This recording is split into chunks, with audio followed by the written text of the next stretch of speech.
भाग 3। रात जो ठहर गई। कमरे की लाइटें हल्की थी। सिल्क के पर्दे धीमे धीमे हवा में रहे थे। बाहर मुंबई की रात थी और अंदर एक नई शुरुआत। आरव और नैना अब एक दूसरे के बेहद पास थे।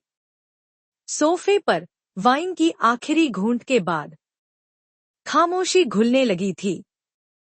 नैना की उंगलियां आरव की हथेली पर थी। उसके चेहरे पर एक शांत मुस्कान थी और दिल में धड़कन थोड़ी तेज।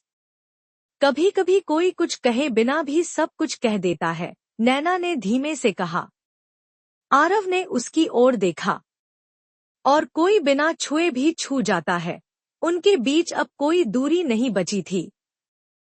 आरव ने धीरे से नैना की ठुड्डी उठाई। उसके होठों पर फिर वही नरम, लंबा चुंबन। नैना की सांसें अब तेज थी। उसने आरव के सीने पर हाथ रखा। उसकी धड़कनें तेज थी। आरव ने उसकी जुल्फों को पीछे किया और उसके कानों के पीछे अपनी उंगलियां फिराईं। नैना की गर्दन हल्की सी पीछे झुकी। उसकी त्वचा गर्म थी और उस पर उसकी सांसों का असर साफ दिख रहा था। तुम बहुत अलग हो, नैना ने फुसफुसाया। और तुम मुझे पूरा कर रही हो, उसने जवाब दिया। अब नैना ने खुद उसके गालों को छुआ। धीरे धीरे उसके होठों से गर्दन की ओर चली। आरव की आंखें बंद थी, जैसे वो पल को पूरी तरह महसूस कर रहा हो। उनके शरीर अब पास ही नहीं, जुड़े हुए लग रहे थे। दिल की धड़कनें अब एक लय में चल रही थी।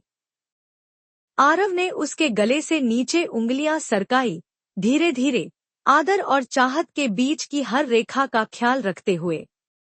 नैना ने खुद को उसकी बाहों में समेट लिया। उसकी पीठ पर उसके हाथों की गर्माहट ने उसे सिहरने पर मजबूर कर दिया। कमरे की हवा अब भारी हो गई थी। जिस्म, सांस और चाह एक साथ बोलने लगे थे। आरव ने उसे अपनी गोद में उठाया और बेडरूम की ओर बढ़ा। बेड पर दोनों एक दूसरे में खो गए। न कोई शब्द थे, बस चादर की मुलायमियां और उनके शरीरों की गर्माहट थी। हर छूना एक वादा लग रहा था। हर सांस एक गहरी कसमें जैसी। नैना ने उसकी गर्दन में खुद को छुपा लिया और आरव ने उसकी कमर को पकड़कर उसे और करीब खींच लिया। वो रात एक नज्म बन गई थी, जिसे सिर्फ दो जिस्मों ने नहीं, दो अधूरी रूहों ने लिखा था।